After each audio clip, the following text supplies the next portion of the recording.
I'm focused, yeah. Does it work? Yeah, I'm rolling. We'll go. Hi, I'm Stephen Machat. I'm very pleased to be sitting in front of you and helping fill in the colors so what's gray becomes black and white, at least in your heart. And as I go to your heart, you all need to hear the truth. You're raised to believe your brain owns and controls you. Your brain owns and controls you in your physical form. We are a consciousness of man. We are individuals that become individuals from a collective consciousness. I believe we incarnate, and I believe all the religions of the world hold some basic truths. But as they made them black and white, they wanted you to just adhere to their basic truths. They didn't want you to know that we're all equal, and they didn't want you to know that we live in a world where man must provide the health, welfare, and safety of each and every one of us as a duty, as opposed to a right. And I'm telling this to you so you can understand the following. When the health, welfare, and safety of man is provided for in living physical form, the individual could thrive. We need to divide a world into a community of all and a sport called capitalism of one. What is sport?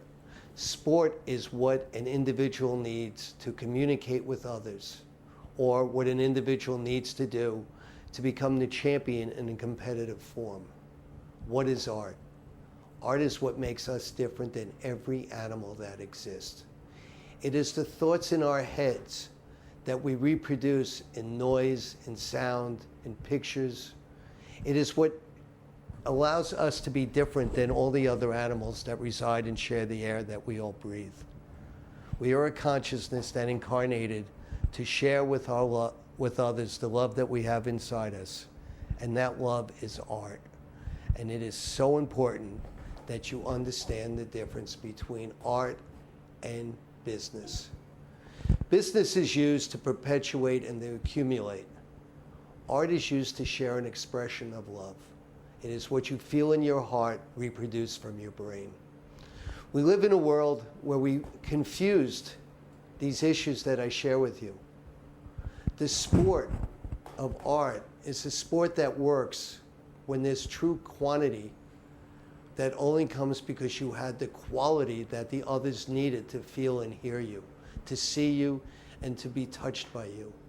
It does not exist when you sit and go to Burger King or you go and get your supersized candy bars. That's quantity. Inside quantity, there is conformity, and inside conformity, there's nothing but death. We as man need to excel. We need to become better. And at the same time, we need to make sure every one of us understands our duties for health, welfare, and safety. I was born after World War II. I'm what's called the war baby generation. In this war baby generation, the age of Aquarius became predominant. It was coming. It was the coming attraction for the age we are now sitting in. What is the age of Aquarius?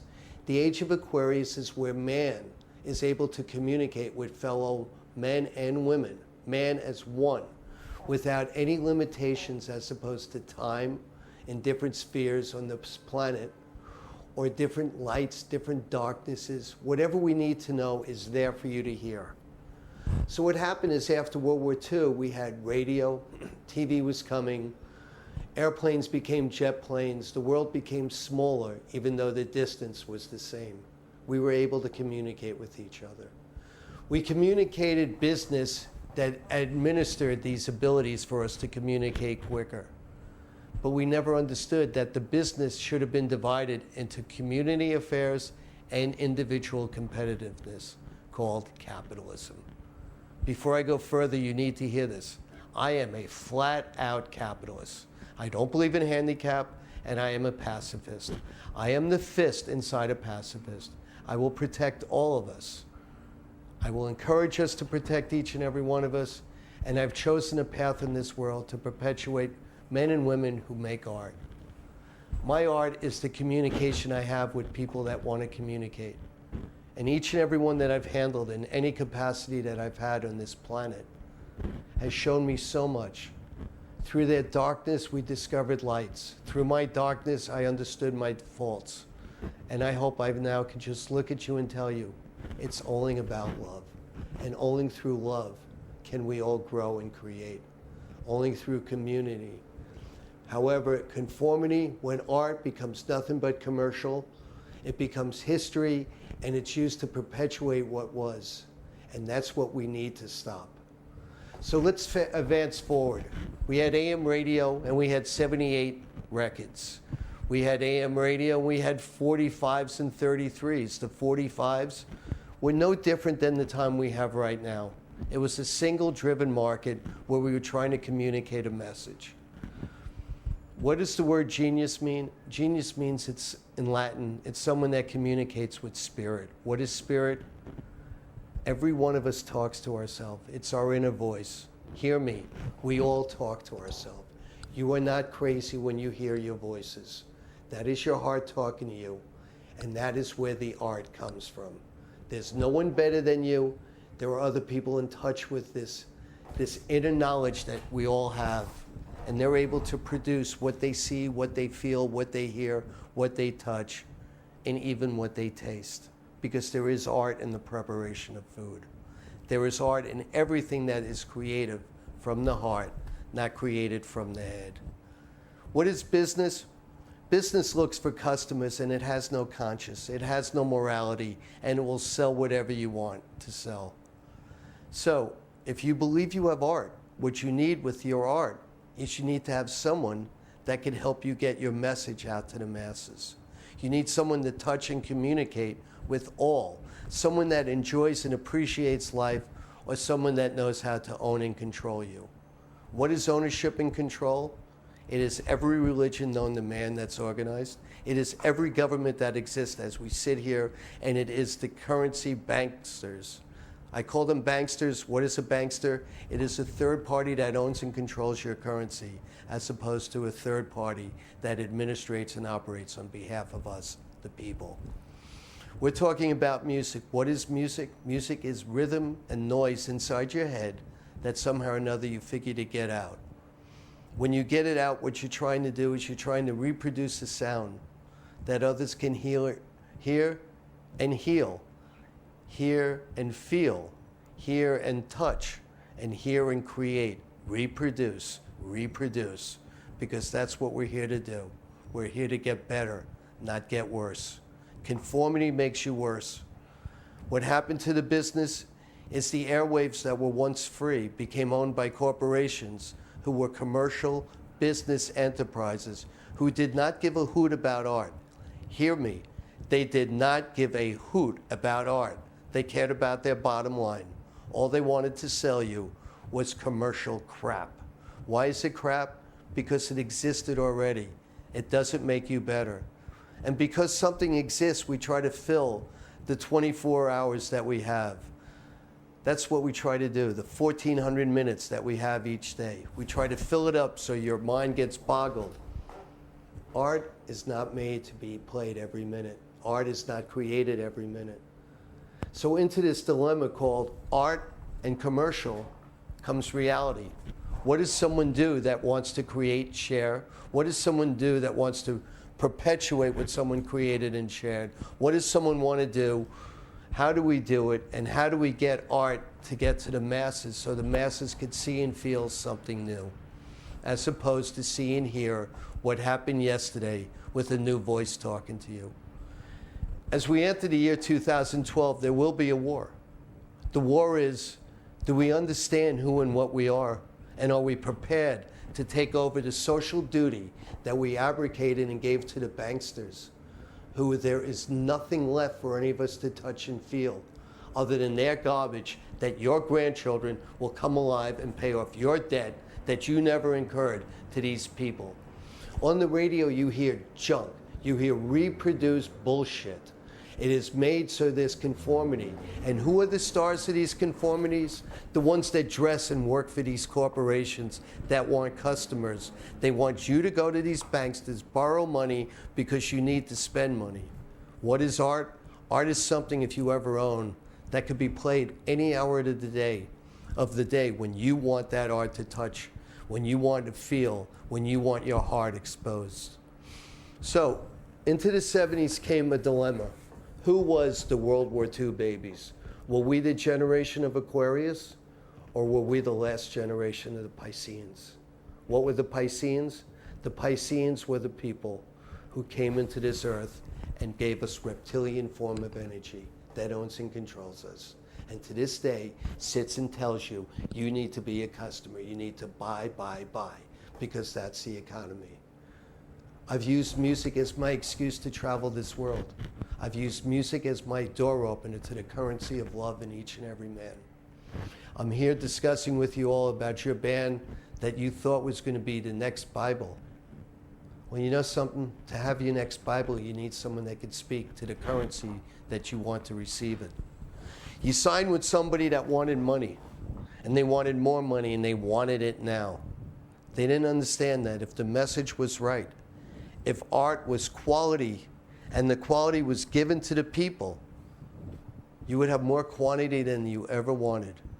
But if it was only quantity, I don't care what you have, then you don't have quality. And that is the dilemma. If you believe you have art, you need to work with someone that feels you, hears you, sees you, touches you, and can taste your love, taste your desire.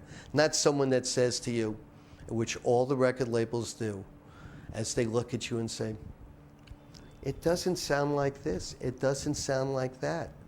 So what do you do if you believe you're artistic? You have a choice. You either get out of that machine that you walked into, or you conform. The minute you conform, bye-bye artistic career. I have a book. The book is called Gods, Gangsters, and Honor. I talk about my adventures with men, for the most part, but man or woman, who believed that they were art, who got me to work with them and for them, and who got me to help spread their word. I tell what happens when they believed they dried up.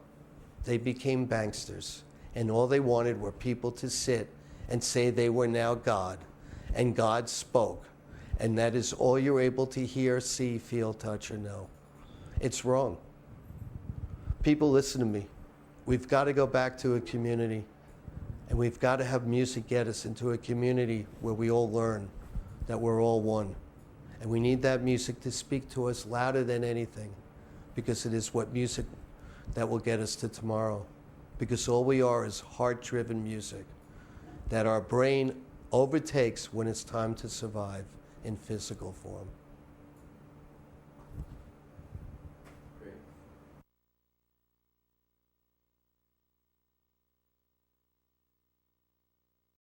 Is that right? Yeah. That's nice stuff. Good stuff. You want to do me a favor and button up your shirt? Just a little bit higher. Can you hear me? Yeah, I hear you great.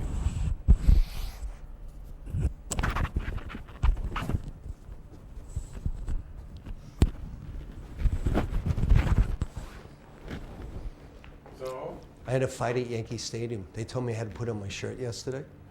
I told them I was born without a shirt. And they're like, well, we have a problem. I said, no, you have a problem. I said, I'm not supersized. What's your problem? I don't own a shirt, and I don't have $45 to buy a Yankee shirt. And they told me how to leave the stadium. I said, get the police. I said, I'd love this fight. Anyway, they walked away. And I had really? I had a shirt. Oh, But how dare they tell me I have to wear a shirt? yeah. You cover your genitals. I respect that. Well, but aren't women, doesn't that make, they think that's inequality because they have to cover themselves? They don't have to. They choose to. I have no problem sitting with a bare-chested woman. But a lot of people do. And they would definitely be thrown out if they took their Could you imagine? Well, it would be an interesting fight. I remember when I was going to school, I mean, I guess you guys are my age. If a girl came to school without a bra, and most of them didn't even have tits in that year, you know? They had little things growing. Yeah, well, we live in the East Village, so we see plenty of that every day. Actually, mostly what I see is women wearing dresses that you can see right through and pretty tough. Anyway, I mean, I think that was really an excellent Do you? How long did I go? About- 9 minutes. Is that what There you go. See, you've got the whole thing wrapped up in 9 minutes. That's what I do at my radio show. I just go. Yeah. It comes into my head. I don't know. Yeah, I think it's the way it's gotta go. I mean, it sounds like all the ideas are so tied together, it's hard to jump in the middle somewhere. I'm trying to think of. You know, like Beyonce. I went into a clothing store the other day and they're playing Beyonce, and I looked at them and I go, I could spend money. That makes me sick. I said, you can't seriously tell me you like Beyonce. So the woman looks at me and she goes, well, I said, answer me in truth. Do you get laid to this? She looks and she goes, I said, I make music. Can you answer me? I said, you'll help make me better. And she says to me, no, I don't. I said, so what do you listen to when you're getting laid? I said, what do you listen to when you're recovering? When you want to hold your man and let the two of you know that space and place called love that you just entered into. You're going to listen to that junk? I said, that junk won't even get you out the door unless you're high.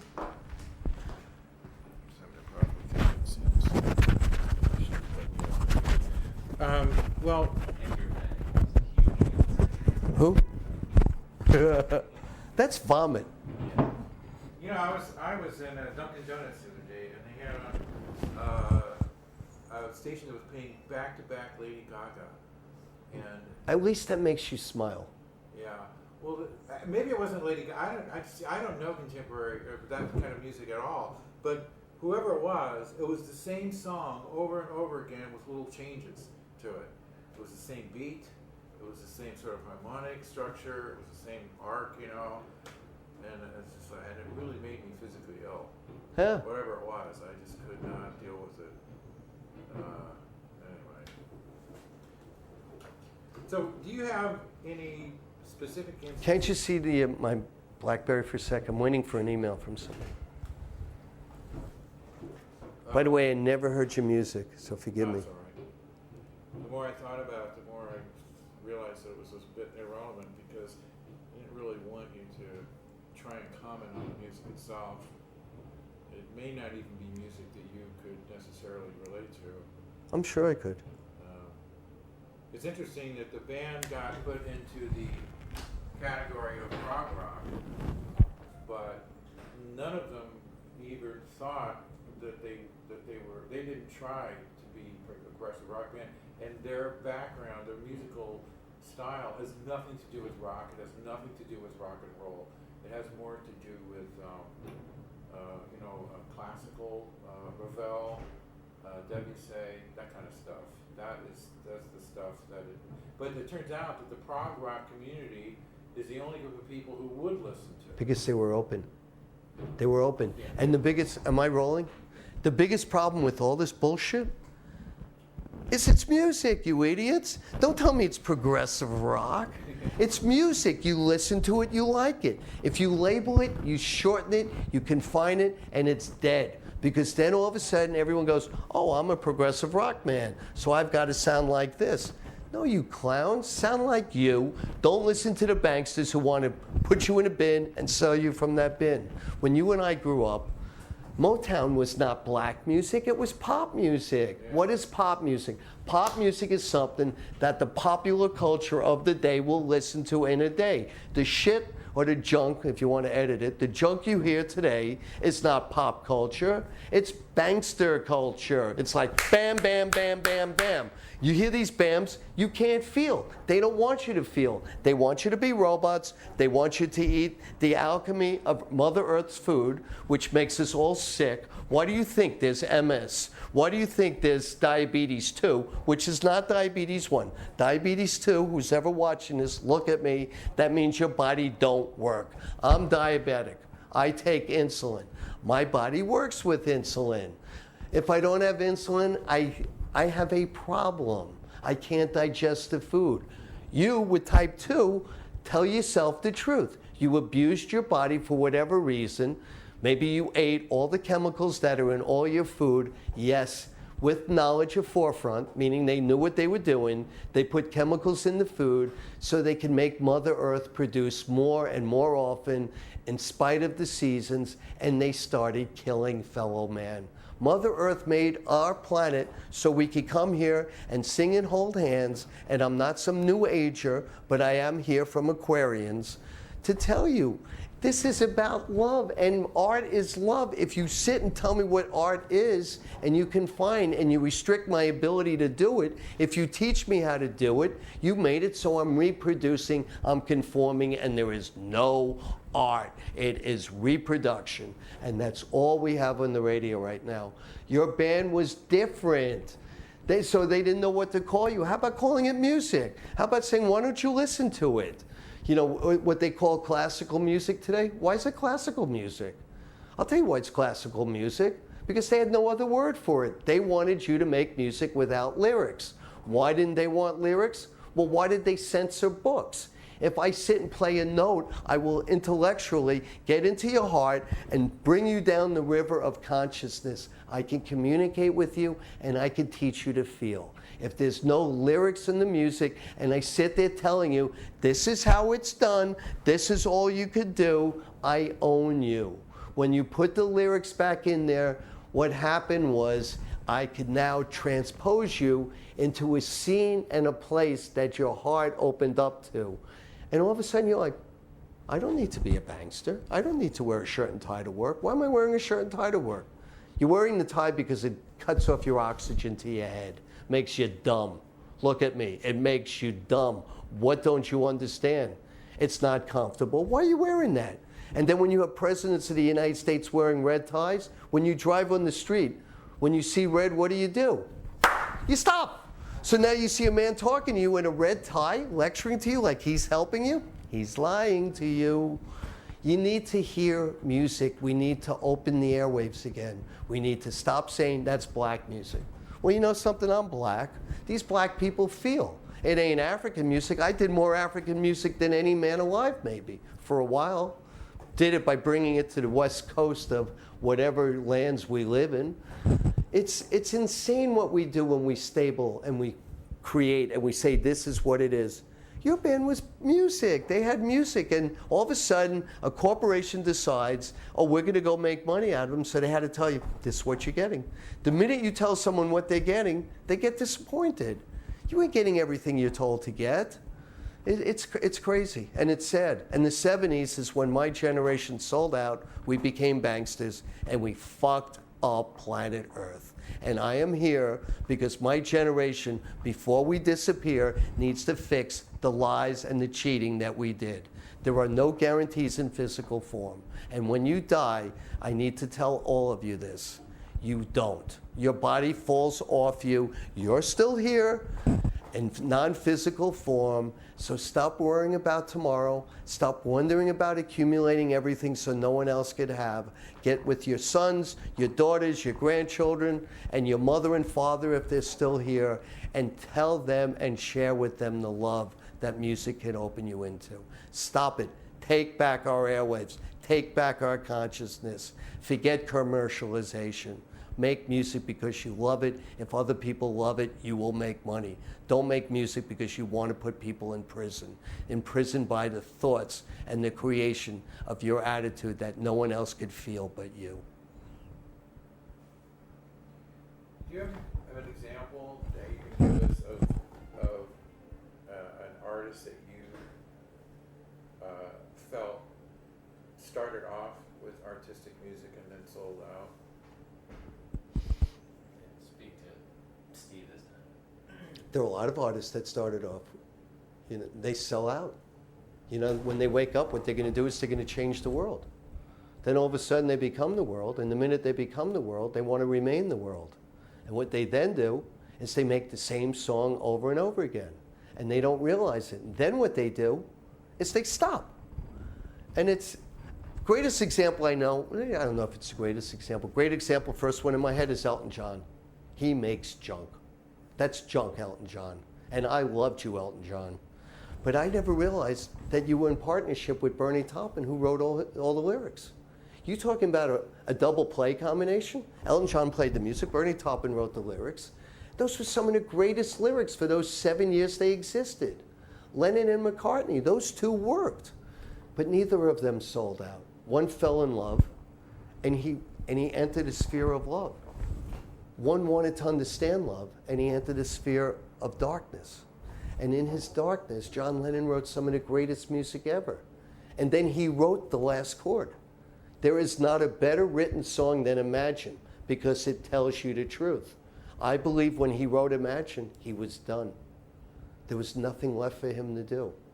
Everything he did from that point, that was the creation. And I believe he absolutely knew he was going to die. And I believe he encouraged it. They knew the man that killed him. And I believe that he had to go. And, when he was alive, I didn't appreciate him that much. But today, when you listen to Imagine, that's everything I'm telling you. He got it. Paul McCartney, he wasn't my cup of tea, but let me tell you something. I saw him last year in the Hyde Park, and he played 3.5 hours. And before him was Crosby, Stills, and Nash. I knew Stephen Stills. Well, Crosby, Stills, and Nash couldn't sing. Paul McCartney takes the stage, and he plays for 210 minutes. That's 3.5 hours. This man was almost 70, and let me tell you something. He was as happy as a pig in shit. He was just, and I use that because they're happy, and I don't want to degrade him. He was in his element, and he shared with you his happiness. I was so proud that I actually once knew him. I mean, this guy sat there at 70, loving each and every moment of his life, professing to regret nothing, and he's had adversity, and he survived it. Those were the most beautiful things I've ever seen. He created. He never sold out. He didn't go make an album of oldies. He didn't do something like that. I watch all the artists sell out. They sell out when they can't create anymore. And what they do is they wonder, what can I do next? And what they do next is they close the doors and they hire people to protect the integrity that they had in years gone by. And that's all you could see or feel. And it's wrong. In your book, you have a great story about some people who criticized you for sticking by Peter Gabriel. Can you comment on that? What happened is he did a third album, and Peter was looking for answers, and I was representing Charisma Records at the time, who my father was partners with, Tony Stratton Smith. And I didn't particularly like Peter Gabriel then, and I didn't particularly not like Peter Gabriel then. I didn't know Peter Gabriel, but I know he was an artist, and I knew Tony Stratton Smith loved him. I knew my father thought he was the next answer. He's a poet that sang from his heart. And I'm handling disco records at that time, which I didn't like. I was a seducee. I was making money, and I was looking to see my path in life. And what happened was, they started in telling me it's junk. I didn't think it was junk. I listened to it. I like it. And I don't care what anyone says. I honor my taste. My taste is sincere. I liked Stephen Biko, the song. It was a good song. I don't know what they did in South Africa. The truth is, wherever the British were, they made slavery out of people. They sold slaves. So after the slave trade was stopped in 1833, they created slave labor. These people worked for nothing. And actually, slave labor is cheaper than slavery. You don't have to feed the people. You just got to pay them and get them out. So up comes South Africa. And when you study the history of South Africa, which I present in my new book called Highways and Man, I tell you the highways that man builds to create communities. And instead of supporting you, they own and control you. And you fall in line because these people are letting you eat and telling you have rights. Look at me as I'm saying all this. You don't have rights, you have a duty. And if someone's telling you you have a right, that means they have more rights than you and they're giving you something. No one is better than you. No one. So South Africa had apartheid. What is apartheid? It's where the British merchants and their sea ship came in, and all they did was rob. Britain made their money. Slave trading, drug dealing, and theft. That's what they did. They ran around with their flag, and they had St. George wearing his white flag with the red sign. Remember red? stop. And they went around and they just made a mess of the whole world. They robbed, stole, and did everything and brought it back. And then what they did is they added value and they created more. Well, in South Africa, people started communicating and they created this movement, the freedom movement. Read the freedom movement. It's beautiful. It wasn't blacks against whites. It was people against animals. Animals that wanted to own and control you. It was a people movement. Anyway, Stephen Biko believed in people, and he was black, and he was proud, and he spoke about it. He was proud, I'm proud, they're proud. They're black, who cares? I've spent so much money trying to become black. You know, and sometimes it works, and most times it doesn't. And I just hope I don't get skin cancer. I love this sun. So anyway, I hear this song, and I'm like, it woke me up, and the truth is it changed my life. These people are telling me they can't put the record out because it's junk and no one's going to listen to it. And all of a sudden, there and then, I'm like, hey, wait a minute. What time do people listen to dance music? They listen to dance music after they're not thinking anymore. They listen to dance music when they're sitting and drinking, snorting coke, smoking pot, and in today's world, eating all the pills that you don't believe are drugs, but own and control your entire frequency as a human being. And I said, this is beautiful music. It's reflective, it's thought. Anyway, I was told I was retarded. They threw him off the label. Yes, they threw him off the label. They had paid the advance and they didn't want to release the record, and they gave us back the record. And what happened was, on behalf of Charisma, we got a deal at Phonogram. It was a one-off deal. And then Peter was a free agent. And by that time, my dad had been fired by his best friend, Tony Stratton Smith. And I ended up representing Peter Gabriel personally, and I'm the guy that ended up putting him up on Geffen Records because I thought it was the right thing to do. I didn't ask for anything else other than, here's your thought, here's your soil. The soil, when you write a song, the soil is where you could grow and then be able to be seen, heard, touched, felt. And if you don't have the right soil, I don't care how much money you have, and that's where commercialization fails. You don't have the right soil, you ain't growing, you ain't spreading your wings, and you're going bye-bye. And that's what banksters don't understand. You cannot make people's heart feel you. You could shut off their hearts by creating ignorance, perpetuating ignorance, and creating fear, and making sure hate exists. But you cannot create love by fiat. Love is created by feeling. Is that right? It's so true, though. And I hear myself saying this, and I'm like, whoa. I just can't believe people. I just don't get them. Like they're sitting there, Obama tells you who he is. He's an African. His great-grandfather sold slaves. If I'm wrong, it's his great-great-grandfather. He ain't black, he tells it to you. And you know, I look at black people like I was in London the other day, and I was with the Snoop and the Dog Pound, who I've worked with on numerous occasions. And they said to me, Machat, why are you here? I said, I'm here to finish my books. Well, when you coming back? I said, I'll be back, and I want to run for political office. And my old artist client, Corrupt, looks up and he goes, about time I heard someone with common sense. He says, you're going to free everybody, aren't you? And I looked at him, I go, and my son was with me. I said, no, I ain't going to free you. I'm just going to open up your hearts. And it was just so touching. And I asked all of them, I said, do you like being called African Americans? They looked and go, I said, no one calls me Euro-American. I said, do you like to be less than me by the same people? I said, don't you realize what they did to you? And they go, yeah, we are blacks. I said, you're more American than I am. You were sold here in the 1600s. I wasn't. I came here, I escaped in the 1800s, if you connect your DNA as your current form of life. I said, this country was built by people like you. Take back your honor. You're Americans. Don't let that comedian tell you you're African. You ain't. You were sold by your relatives. And along those lines, I had Angelique Kidjo, black artist from Benin, and she wanted me to break her. How do you break her? Well, you get your constituency. How do I get her constituency? I go to black radio. So I'm playing this song. It's 1994, getting it on black radio. So I'm in North Carolina, and I'm trying to take her to the black radio station. She woke me up right then and there. She goes, I ain't going there. I go, why aren't you going there? They're playing you. I ain't going there. I'm going to pop radio. I said, well, go there next. You need to go here. She goes, honey, I didn't come all the way here to go to black radio. She goes, I want pop radio. I'm not going to any radio. Am I saying that she's a bad person for doing that? No. She's one of the nicest artists I've ever had. But she woke me up into a reality.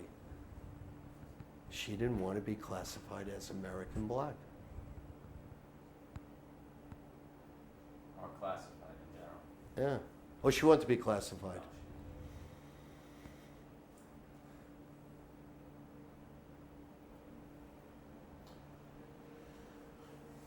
Well, I think in the first 9 minutes, you really got a good, you really summarized the whole issue of artistic versus commercialism, which is really only one of the themes of this documentary. We're doing two things.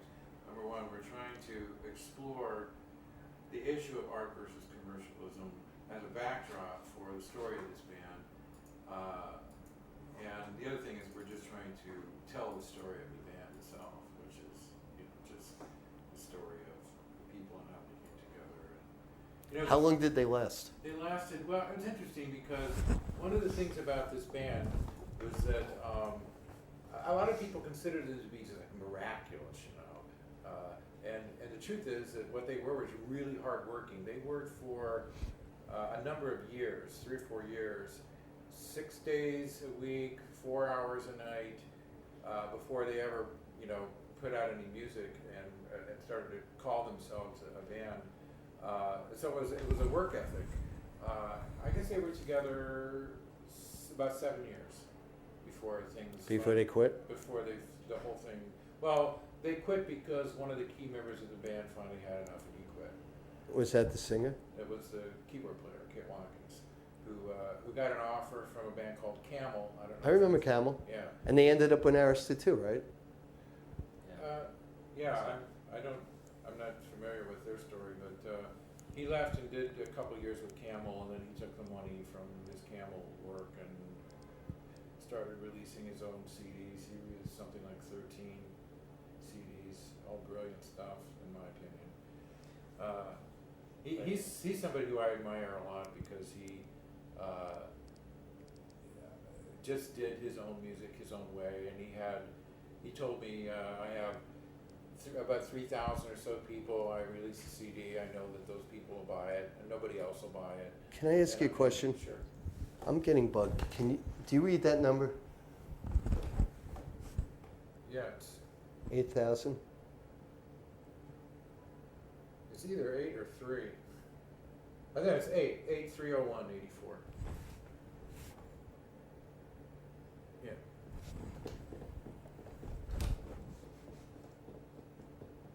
I like that.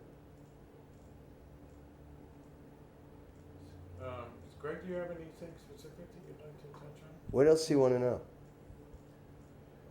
Well, I'm kind of interested in, you know, the things you're involved in now.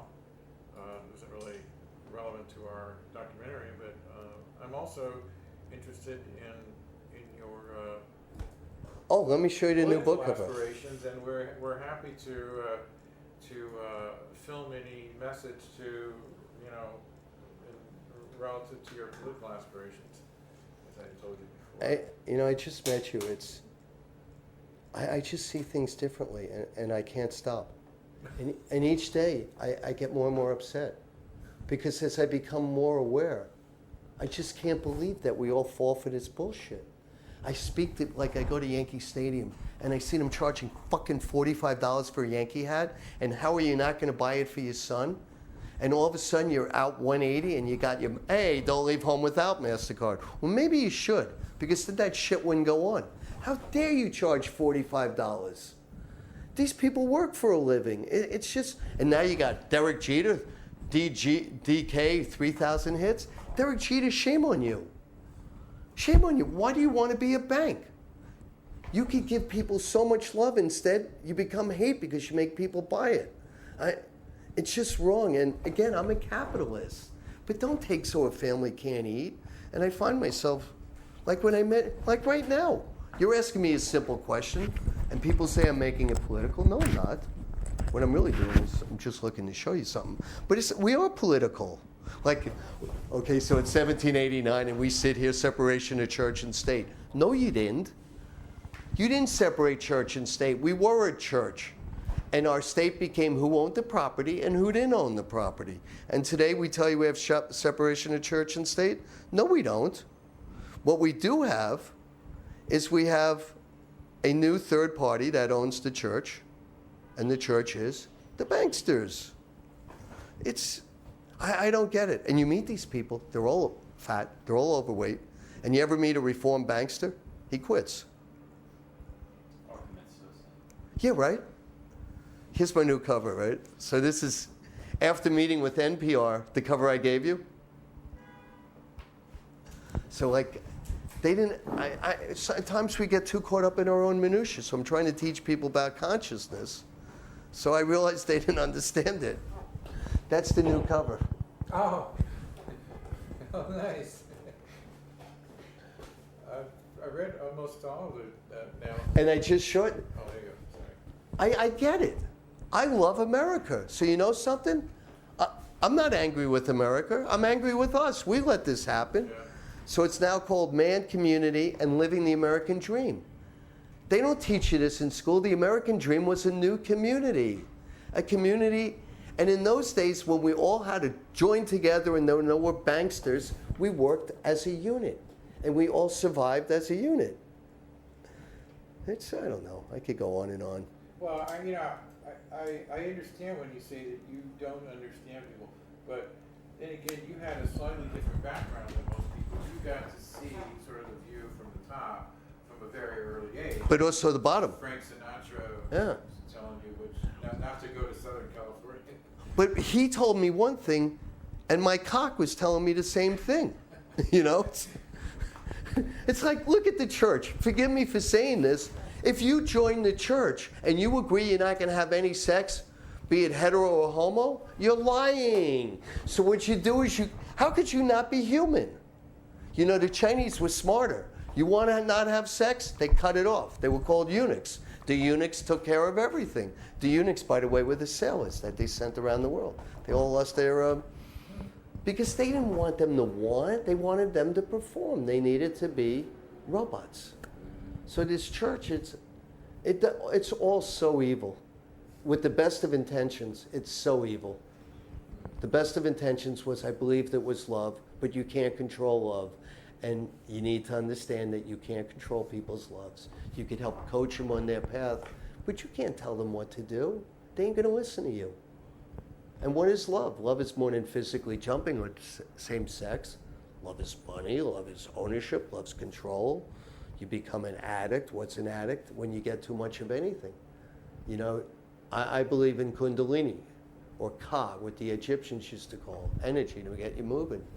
If you do too much of it, guess what? You're a drug addict on that moment. You need to live in the world. You're in physical form. You know, we're all addicts. And we need to not be. You seem to have a pretty good, from the conversation we had before, a pretty good historical perspective on things. And I tend to think of our current age as being an extreme aberration of, I mean, do you look back in history and see a more harmonious time? Never. Yeah. And that's my whole book. My whole book is the following. I started in 2500 BC or whatever, when Moses goes up, whoever Moses was, there's stories that he was Hakimadan, the pharaoh that believed in the sun god, when the Egyptians used to worship all the gods. And if you want to know what a pyramid is, look at the sun tomorrow and watch the rays come down at you. They come down like a pyramid. So what happened is someone came from beyond the sun, landed here, and they landed like a pyramid. So we copied their pyramids. And there are many pyramids you could go see in there. And my first book cover in that book was a picture that I saw when I was in Peru. And it's the NASCAR lines. And I don't care what anyone says, those were landing strips.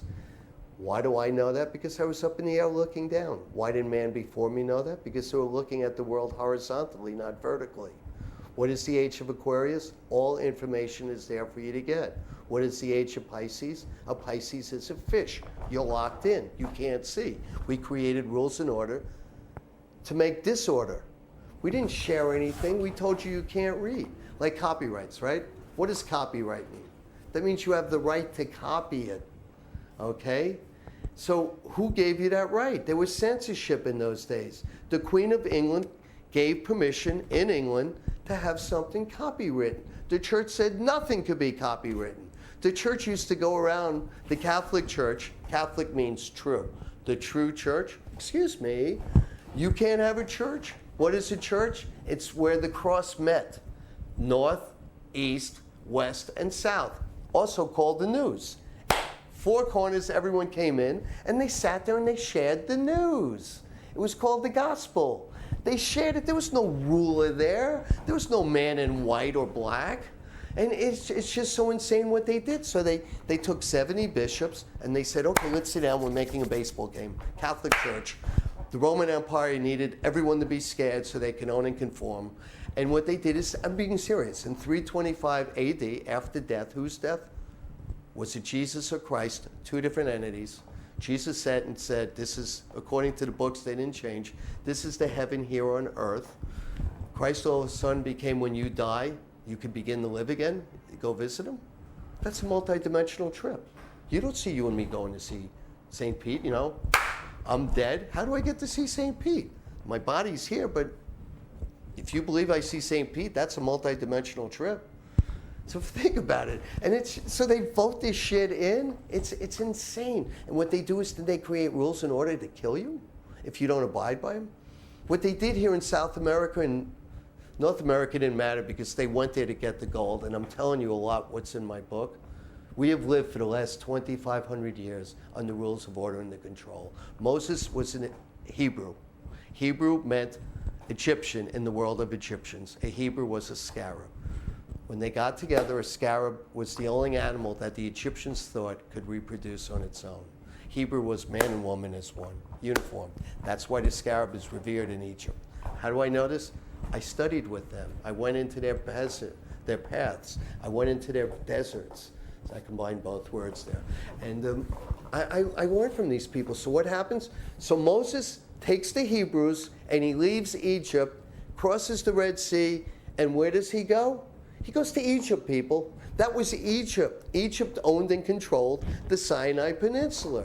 So he sat there hiding. And by the way, what did they do? They stole the gold. What were they going to do with the gold? They couldn't eat it. So what happens is, according to the story, Moses goes up the hill to fetch a pail of logic, gets the 10 Commandments from Sky God, who's hovering above, and he comes down the hill and he finds out that they took all the gold that they couldn't eat and they made a bull out of it so they could worship the bull. So what's the first 10 Commandment? Thou shalt not kill. What does our Lord Moses do? He kills everybody. He broke his first rule. It was the rules for you and not for me. And it's like, hey, wait a minute. If God told you not to kill, and what's another rule? Honor thy mother and father, right? Honor your friends. Don't sleep with your friends' wives. Excuse me. Your friend's husband. Excuse me. What does David do? David never existed. It's a lie. You know, before Stan Lee and X-Men and Spider-Man, there were other people that wrote comic books. David was a comic book hero. He kills Goliath. You believe that? Good luck. Then what does he do? He stoops 700 women, marries them, and he can't find the right wife to give him Solomon. So he kills his best friend and fucks his best friend's wife and makes Solomon. And then he gets Solomon to kill his oldest son. And you worship that?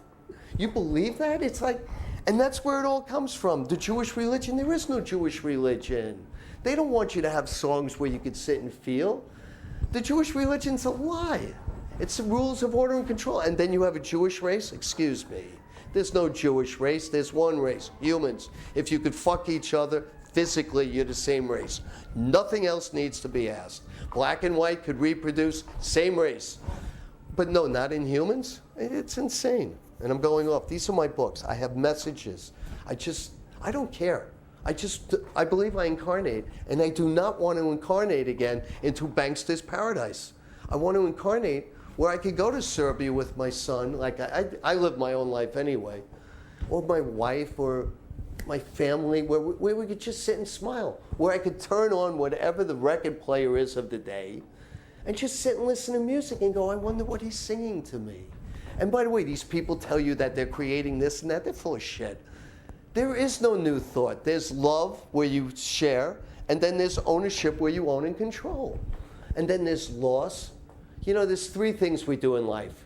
We have to eat, we have to sleep, and we have to shit. We shit out what we don't need and we give it back to nature. Eat, sleep, shit. Three things we do. So the fourth thing we do is we procreate, so we could get others to do it again. Yeah. Well, that's the whole game, right? So you got this game, so what do? Well, because we're not like ducks. You ever watch a duck? Duck goes like this all day. And all it does is look for food. Well, we've learned how to eat the food immediately. So the rest of our day is trying to figure out what to do in between meals. And we get into trouble. Yeah, that's what we do. It's so simple. So tell us a little bit about your political aspirations. My goal is to create the world that America thought we were. I want to create a community where the health, welfare, and safety of each and every one of us is provided for by us. And then I believe there would be a world where an individual could thrive. Not all of us are competitive. Not everything we do in life is business. The purpose of business is to become number one. The purpose of life is to survive. They are two contradictory forms. I believe in my new book, I present an idea to us where America could take the lead, because I've been everywhere. And everywhere I go, people are like, oh, you're American. And as I talk to them, we let them down. We were their dream. We were the Disneyland of lands. We were the place of milk and honey. What we were, in their eyes, we were a community where everyone could be the same. Everyone could become more. All we've done is created an order where these banksters tell you that you owe them money. Excuse me, they owe us money.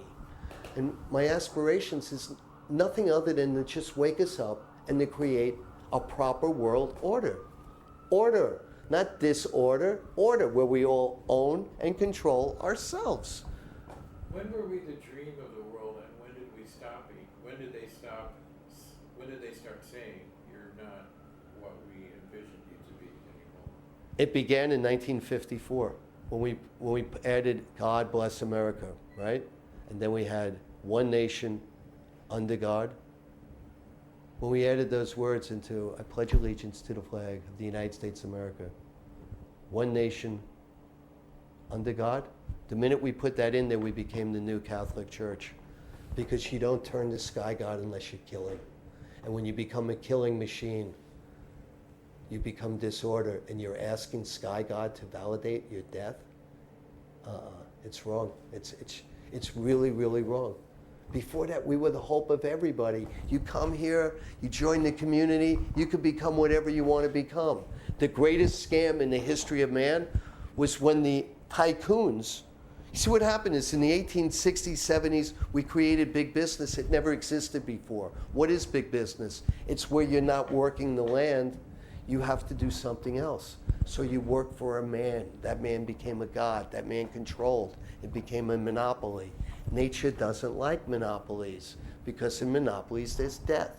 So we became an intellectual monopoly. We created business, and then we needed to have a social order, because slave labor needed to eat, sleep, and shit.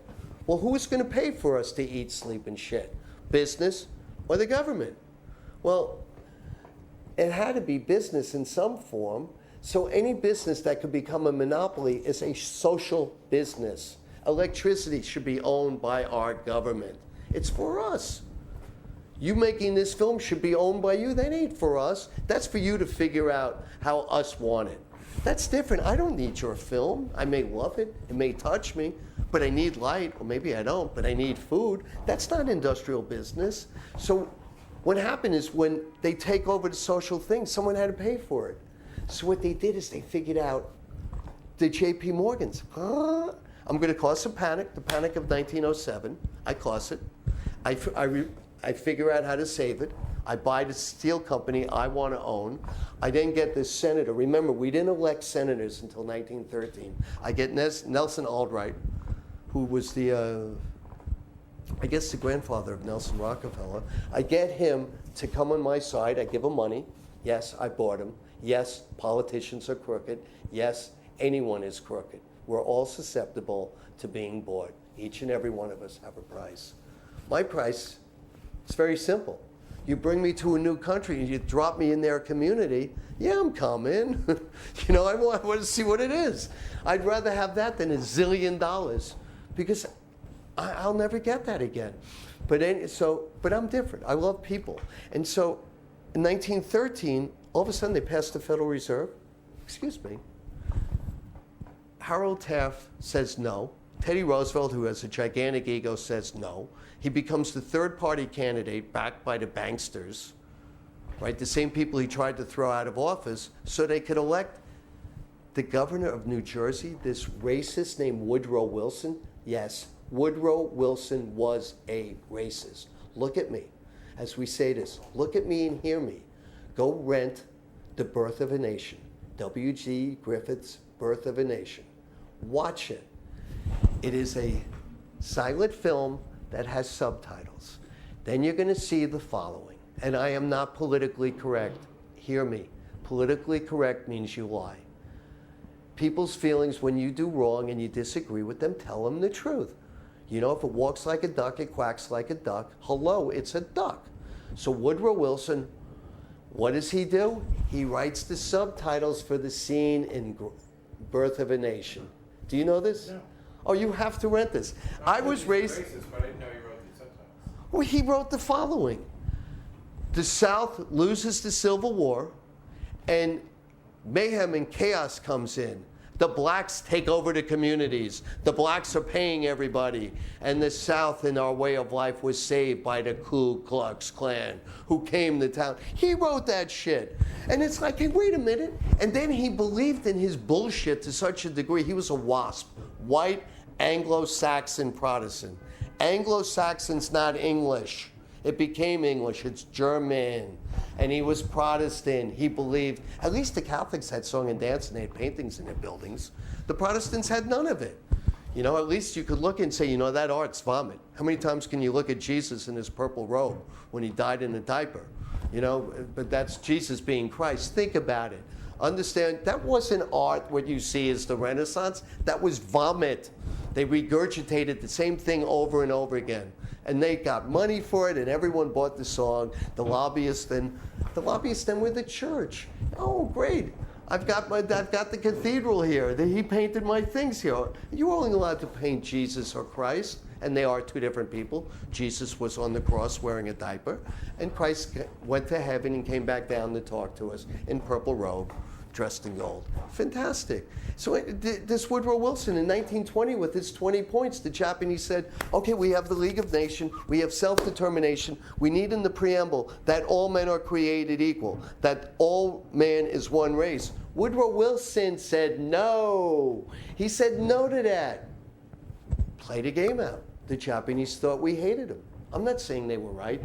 They were racist as racist could be too. But we play into each other. We never hugged each other and said, feel me. We're the same people. Hear me. Touch me. That's why I'm here. I don't want your money. What am I going to do with your money? I want your love. I want to feel your love. If I come back here again, I want to be born in a world of love. This is heaven. This is our playpen. There is nothing else for us. And right here in America, we could fix the world. Because the world thinks we have the most to give up. That's not true. We have the most to gain. We live in tyranny. This is a fascist regime under the doctrine of Mussolini, who says fascism is when government and business combine to run the world. That's what we are. And people look at me. I love America, and I want the American dream to come back to reality. We need to share it, and we need to stop it. We need to take a breath, and we need to regain our community, and we need to build upon it. Because this is heaven. There's no place better you're ever going to be. Good? Huh? Is that right? Yeah.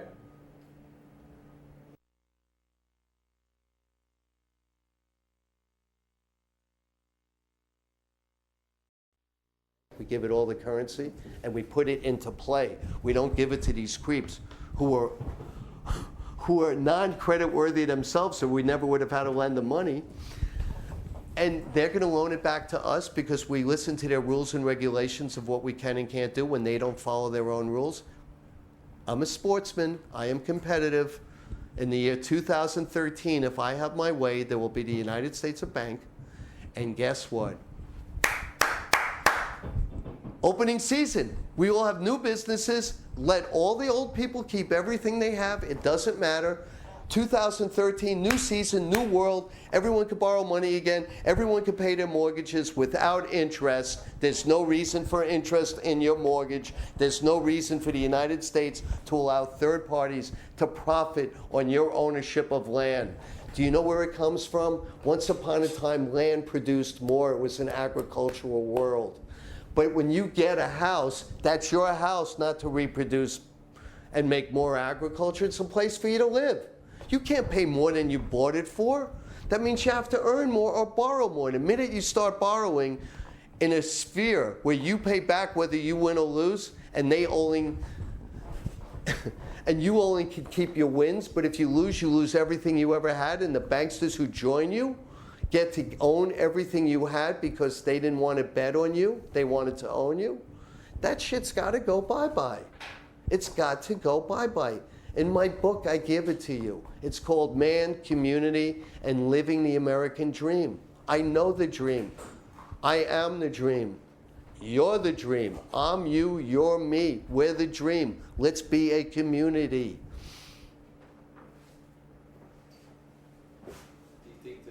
Do you like that?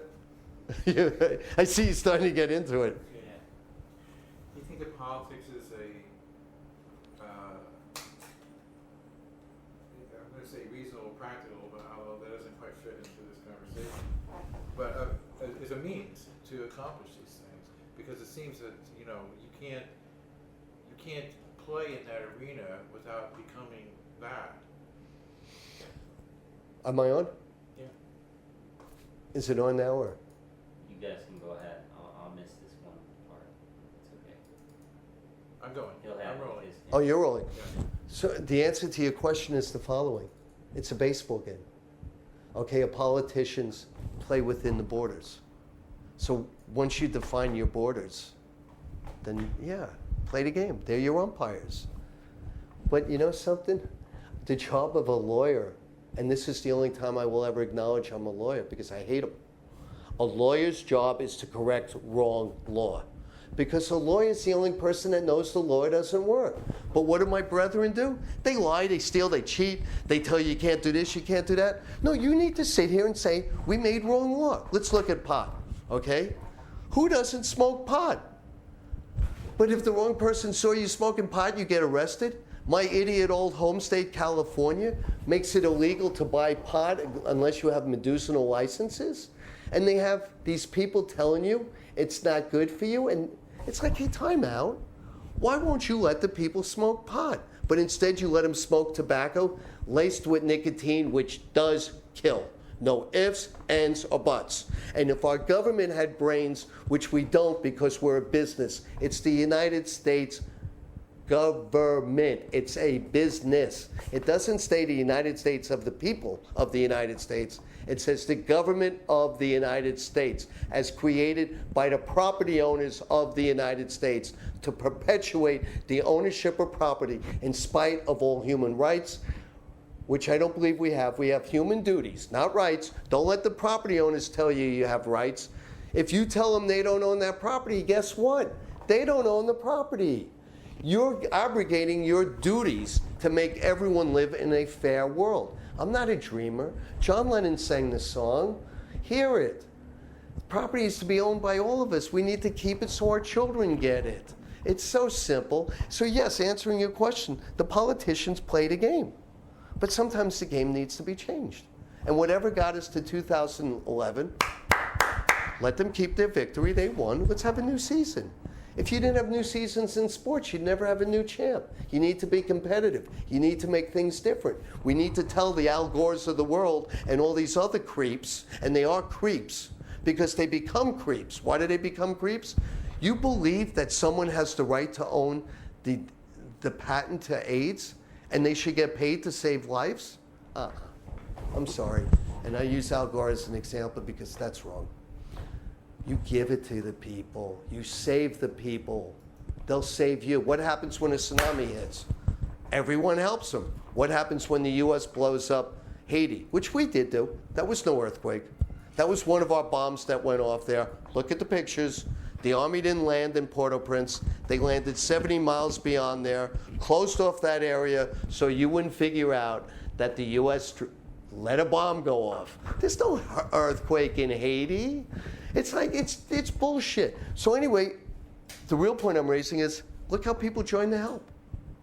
That's how people should be. We need to help each other. Like the hurricane in New Orleans, we gave the money to, watch out, here it comes again, the Red Cross. So what did they do? They gave the money to the banks, to the houses. The people who lived in that neighborhood, I don't know where they are. Last I heard, they were thrown out of Houston because another hurricane came. But the banks got the money and they rebuilt the property and all the values went up. And when values go up, everything goes up. It's called interest. There's not one interest, it's all interest. Everyone gets more, you get less, banks get more. It's bad. And by the way, you want something, it's not funny, but so we now have health insurance. So a fellow lawyer like me, Obama, doesn't understand that you have a right to or to not enter into a contract. So he creates a law because in his world that I don't even know if he lives in, because I don't even know if he can think anymore. He sits with his tie, chugging his head. He sits there and he creates health insurance because he needed a victory. Well, sometimes to survive, it's not victory, it's to survive. So he creates health insurance. Read the health insurance. Everyone has to buy health insurance except one group, the Islamics. They don't have to buy health insurance. Now, I'm not picking on them because I believe sometimes their religion makes more sense than ours. And again, all religions may have truth in them all. We just need to get rid of all the crap. In there, you're not allowed to charge interest to survive.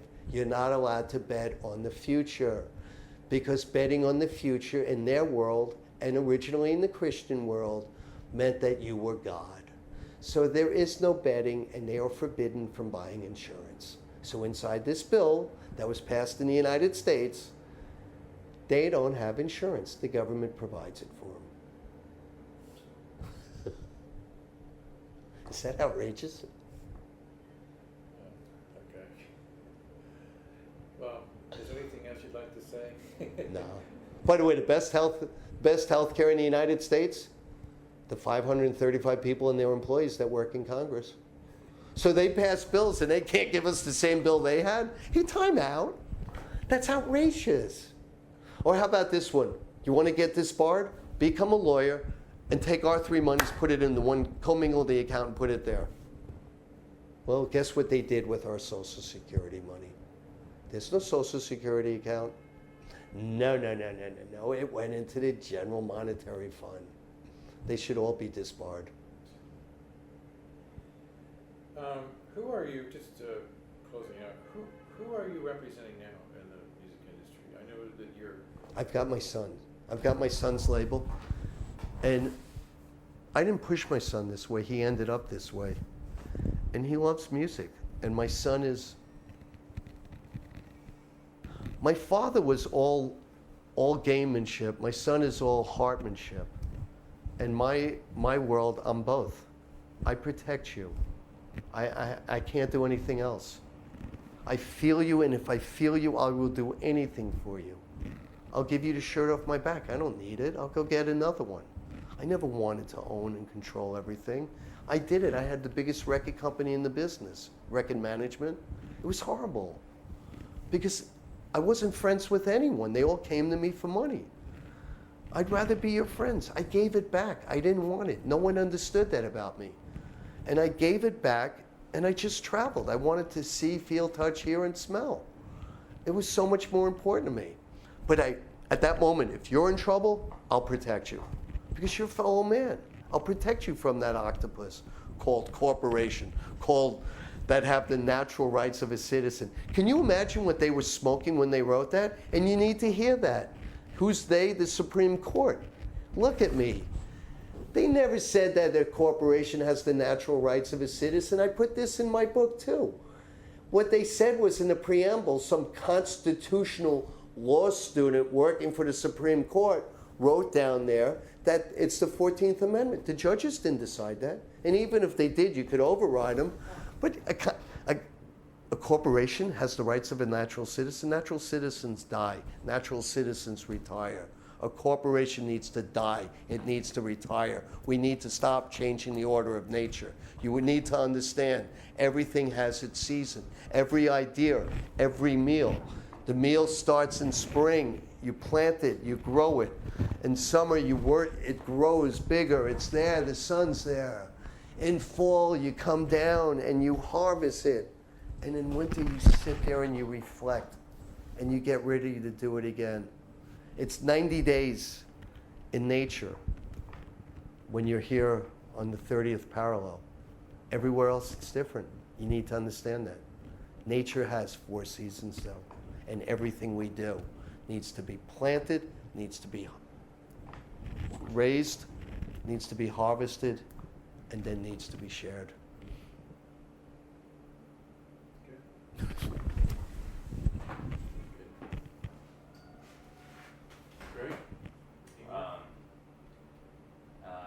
If you'll talk to Steve when you answer this, any sort of practical, like for instance, we're trying to get at more specifically what didn't happen, what needed to happen for Happy the Band to actually have made it. Obviously, on some level, I think your take on it would probably be that it can't happen. The corporate, unless they went corporate, it wouldn't have happened. What they should have done? I don't know. Okay, so now I'm just telling you from my own ignorance. But what they should have done is they had to understand they were running for an election. No one needs the music, so you need them to want it. You need them to feel it. You need them to hit the heart. They should not have sold out the way they did to Clive Davis. Clive Davis is great. But is he great?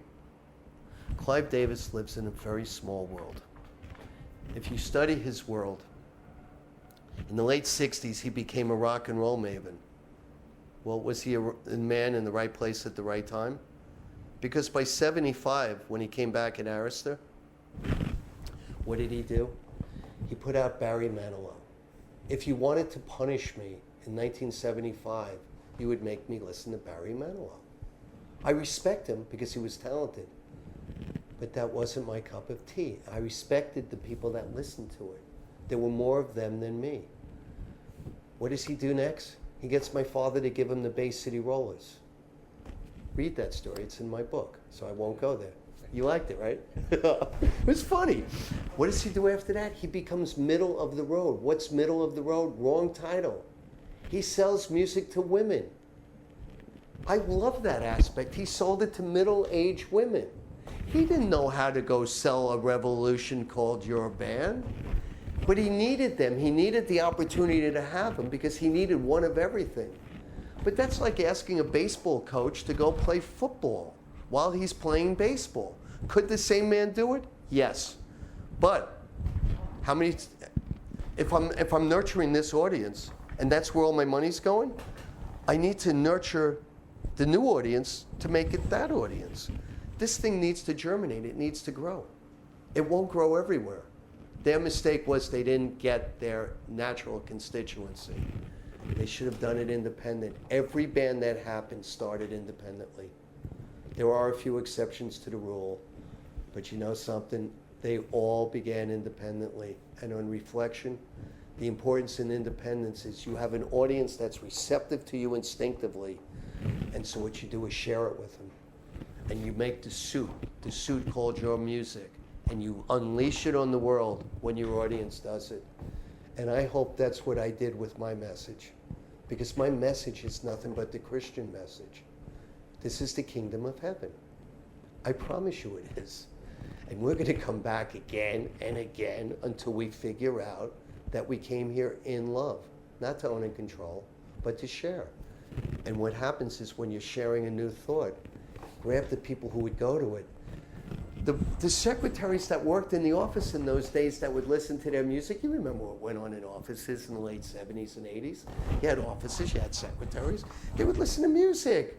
Do you know how boring it was to work 9 to 5? They did. So they would sit and romance and dream, and Clive Davis gave it to him. Here's love. And he pulled it off. He really pulled it off. He put out the greatest schmaltz music to get you through your day. You know, and I take my hat off to him. But he never created any artist like that. He did not change the world. He played into the world. And there he was, someone that was able to do that. Honor that about him. See, I think Happy the Man was manipulated by people who told them They wanted the money. it wasn't so much the money, the people who were manipulating them. I mean, other people came along afterwards, but people inside the inner circle of the band who wanted power over the band, who That's told money. them what they wanted. Yeah, told them what they wanted to hear. Oh, you're going to be famous, you know. Instead of saying, you guys have to find your audience, and you know what? It's going to be a small audience. And go from there. Yeah, and go from there. And Take so- that 7 people who showed up and make it 700. Right. And then make it 7,000. Right. By the way, if it's too common, if it happens like that, it's ice cream. It will melt, I promise you. Just look at every example. It melts. If it really happens overnight, you melted. Because then what you do at that point in time, you have no steps to your penthouse. You're sitting in the penthouse, and you got there. How did you get there? So what you're going to do is you're going to want to stay in the penthouse. You forgot you had to climb up there. So you make penthouse music without having a ground floor, first floor, second floor, third floor, whatever. And that's why they all disappear. They melt. Castles in the sand go bye-bye. Right. You know, I just wanted to make one observation, right? What I read in each of your books about the idea of this being heaven on earth. And it seems like in a lot of cultures, they have everybody, 99.99999% of the population worked to create heaven on earth for a small group of people. Correct. And that's my whole book. And they could say that, and then they could look to them as As having God. this experience of heaven on earth. And of course, their lives were shit, So that's my observation about it. I agree with you. Yeah. I really do. And I think it's technology that's allowed us the opportunity for all of us to experience, because it takes away so much of the burden of the reality of life. It makes it easier for us to eat. It makes us comfortable. We have air conditioners, and our lives are, oh my God, our lives are so easy compared to the way they used to be even 100 years ago. Do you remember the song Shangri-La Yeah, by the Kings? yeah, That's what you're saying. yeah. Anyway, it's just an observation. No, but it's true. I so agree with you. And you're sitting there, you're living in your Shangri-La, and like, now what? What's wrong with sweating? What's wrong with being cold? Right. You took a day, it's crazy. Yeah. You're smiling, my smiling, and you're smiling. That's life. You walk outside, those people aren't smiling. They're like, Isn't that funny? That our lives are so easy, and yet people seem to be so dissatisfied now as compared to what used to be. Of course, that's because now we have the leisure time to be neurotic and to be able to consider our fates, whereas 100 years ago, you didn't have it. people didn't have that luxury. People were just living in some And way, sharing. And sharing. In some way, that was more heaven on earth than what we have now, because we didn't have our mental model of how the world wasn't working for us to obsess over. Like, people say I wrote Utopia. Nah. When you read all the Utopias, you go to this faraway place that never could exist, and you get served. Right? So follow this. Who's serving you? So your utopia where you're being served, is that person serving you in utopia too? And it fascinates me. Like Sir Thomas More, I ended up one day and I spoke to him. He's on the Thames River down by a place called Cheyenne Walk in England. And I don't know why, he meditated with me. And he said to me, or something said to me, he said, please hear this. I never understood that we need to share. And I was exhausted. I did 15 miles, and when I get like that, I really get empty, and I see and I can feel. And I'm like, I was obviously talking to myself, looking at him, asking myself, what would I be saying if I was him? These were the inner voices you have. And his utopia, it can't exist. You can't have someone serve you. Like the Muslim religion, follow this. The Jews told you that there's a sky god. You behave him, you'll get everything you want. The Christians, when they changed the religion from kingdom on heaven, it was the kingdom afterwards. You go to paradise. Well, no one told anyone what paradise was. The Muslims did. They called it whoring, through the eyes of Horus. Horus. And it's so obvious, and this is all in my books. It's Horus. Who's Horus? He was this god that was chopped up and killed, and ISIS, put him back together again, and there's one missing eye that's left here for us. And through his eyes, you have paradise. And I short-circuited, but read those stories, and that's where it is. And the Muslims, the Islamics, I'm still like everyone else. Muslim's a bad word. We don't want to call them Arabs. You can call them Muslims because it's aggressive or whatever. They told you what paradise was. And that's why the Jewish religion didn't give you enough. It didn't tell you you were going to paradise. They were confused. In the Christian religion, instead of paradise here on earth, the Roman Catholics took it elsewhere. But that's the connection in all three religions.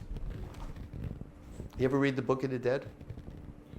No, but it's interesting because Happy the Man actually wrote a theatrical piece called Death's Crown. I'd love to hear that. That's based. Did you send that me? No. Well, I sent you two excerpts from it, and it is based upon. It's the story of a man's journey. It's the Book of the Dead. It's the story of the journey through, the Book of the Dead. My mom, before she died, she told me she doesn't believe in any of these religions, and she knew that I was looking, watching, waiting, basically for someone to play with me. And she had me read her the Book of the Dead. She died a week after I finished it. But inside the Book of the Dead, you go meet your maker. Yeah. And you go meet what I call Sky God. And you judge yourself through the eyes of yourself, Sky God. And it's amazing how all pieces of all the religions got fractured. Anyway, thank you. I hope I gave you what you wanted. Absolutely. Yeah, you did. Yeah, no, we were just interested as well in hearing what you were going to have to say. So. I could go on. Absolutely.